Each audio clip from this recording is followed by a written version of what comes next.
Hi guys, Justin here. There are 5 pieces of gear that really stood out for me in 2019, and today I'm going to be going over what those pieces of gear are and why I consider them the gear of the year.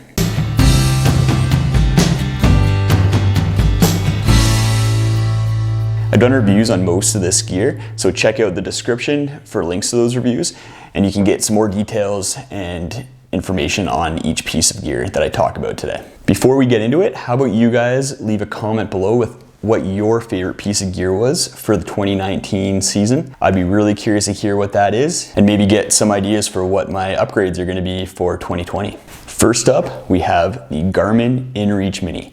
So the Garmin Inreach Mini is a two-way satellite communication device. I've had this for a couple years now, but it wasn't until this year that I really fully realized its capabilities and why it is really a great piece of gear. This year I just did that many more backcountry trips. I did some more solo trips and was really kind of pushing the limits as far as what my risk tolerance is. The Inreach just acts as a bit of an insurance policy in case things don't go right in the backcountry. If something happens, someone gets injured, or even just plans change, I have the ability to send an SOS signal or to send a message or email to friends or family to let them know that I may need help or that I might even just be late getting home from a trip. There were a couple of trips in particular where the Inreach came in handy. One right at the beginning of the season where halfway through the day the group decided to split up, and with that split I was able to keep track of where the other half of the group was and when they made it home safely. So that was really nice to know, and we didn't have to worry over the course of the evening and the next couple of days as to whether the rest of our party actually made it to safety. The second trip where the Inreach came in handy was when I was hiking Sawback Trail earlier this summer. So that's an 80-kilometer trail, and I did it by myself over the course of 48 hours. But I was pushing myself quite aggressively, and there is definitely opportunity for an injury or some sort of scenario where I was encountering wildlife. There's a lot of bears back in there, and there's also some lightning happening as well. So having the Inreach allowed me to do check-ins every couple of hours, and if something did go wrong and I wasn't able to press the SOS button, then help would have been on the way just with that check-in that I'd set up. Next up, we have an item that came in handy on Sawback Trail, and that's an umbrella.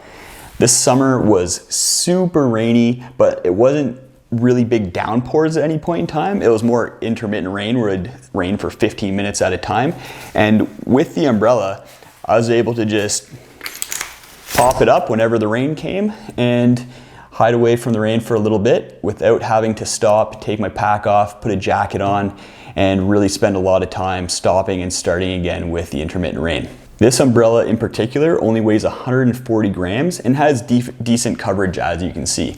So it wasn't too bad to bring on the trail, and I just kept it on my pack on a shoulder strap right there, and I was just able to whip it out as needed. A secondary benefit of having the umbrella is that I get really warm when I'm hiking, and as soon as I put a rain jacket on, I'm sweating and getting wet anyways. So having the umbrella is able to stay a little bit cooler and not get drenched with sweat as opposed to rain. I'd say umbrella was a nice surprise, and probably the biggest surprise that I had as far as the gear of the year for this summer. So I just mentioned my pack when talking about the umbrella, and that's the next piece of gear that was one of my favorites this year. So this is the REI Flash 55 pack. It's a 55-liter pack that you can pick up at any REI store or on their online website. And this pack is really quite something. First up, it's relatively light at just over 1 kilogram.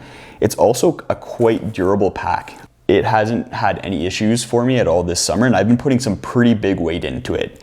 And that's the other thing that kind of surprised me about a pack that weighs so little. I was able to put in up to 40 pounds, and it carried phenomenally. I was really surprised about that, and it was a nice surprise. Another nice surprise was these side pockets for water bottles. So you have your main side pockets here, but then they have these other side pockets kind of tucked in between the hip belt and the main side pockets where you can stick water bottles into, and it makes it really easy just to reach back, grab a water bottle, take a drink, and then replace it. I have pretty inflexible arms and bad shoulders, so being able to get a water bottle in there comfortably and easily is really nice, and something I didn't realize would be such a big deal for me, and is really probably the main reason why this pack got onto the gear of the year list for me. Another piece of gear that I've had for a while now, I got this 2 years ago, and that's the Garmin Fenix 5 Plus watch. So this is one of Garmin's top of the line smartwatches. It basically does everything. It tells your heart rate with sensor on the back. It has GPS built in, has barometer built in, altimeter, has topo maps. It's a full featured watch. I really started using this watch for navigation this summer, and that was one of the big reasons why I got it, was because of the built-in topo maps and the ability to overlay GPS tracks on the topo map so that you can follow that when you're on the trail. What I would do before every trip is I load up a track onto this watch, and then that track is on the topo map, and I'm able to start the track and then basically follow it. And if I start getting off course, it'll give me a little alert saying, hey Justin, you're off course. You should probably find the trail again. There's a few trips that I had this summer where there was bushwhacking and the need for some good navigation, and the watch really helped with that. The other thing I've really started using the watch for is pacing. So you can kind of estimate if you just keep track of how many kilometers you've covered and how much time that's taken, but the watch does that calculation automatically for you and gives you live updates. You don't need to worry about hitting the next kilometer marker to figure out what your pace is. So I can just look at my watch and be like, okay, I'm sitting at a 5 kilometer an hour pace or whatever it may be, and I can hit that consistently and not go up and down as much. Really helpful for if you're trying to push it or keep a certain pace over a course of a trip so you can make your destination by a certain time. All right, now last but not least, we have the Trekology pillow. So let's just get this thing blown up first. So this is version 2 of the Trekology pillow. It builds off of the great features that version 1 had, which is really nice size, as well as having a U-shaped bottom here you can tuck your shoulder into, and then a very supportive structure and baffling system. So you can be sleeping on one side of the pillow and it's not going to balloon up on the other side. You're going to be really well supported, which I don't find with a lot of pillows that are out there, to be honest. And then the upgrades are really nice. This slightly stretchy material just makes it a bit softer and easier on your ear when you're sleeping on the pillow.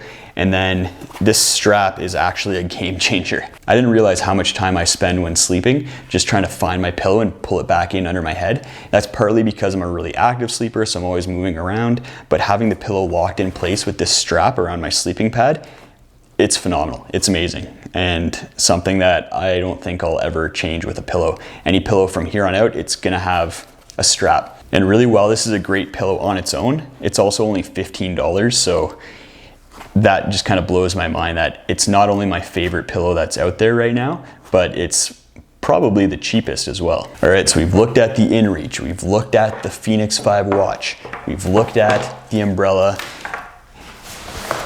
and we've looked at the Flash 55 pack. So you're probably asking, Justin, which one's your favorite for this year? And honestly, it was a tough choice.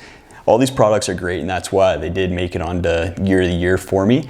I tried out a bunch of new gear this year, so there was a lot of candidates for Gear of the Year. But these 5 stood out for their usage, their affordability, as well as just certain features that really made life a lot easier on the trail for me. And for that reason, the Flash 55 pack is my #1 Gear of the Year.